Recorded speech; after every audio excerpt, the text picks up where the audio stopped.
Habang inanunsyo ni Coco Martin ang nalalapit na pagtatapos ng FPJ's Batang Quiapo, isa-isang pinasalamatan ng aktor ang bawat miyembro ng cast at production team.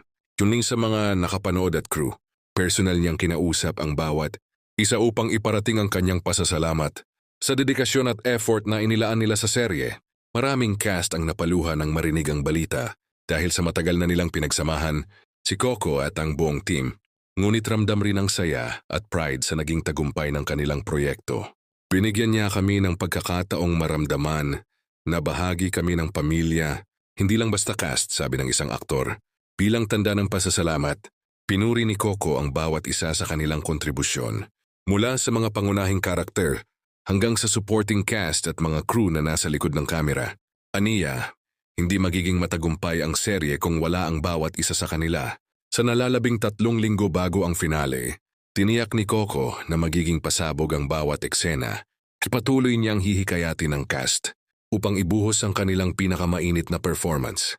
Sa kabila ng lungkot na dulot ng pamamaalam, nanatiling mataas ang morale ng buong team. Marami ang nagpasalamat sa pagkakataon na makasama sa serye at excited sa huling mga kabanata na puno ng aksyon at emosyonal na tagpo.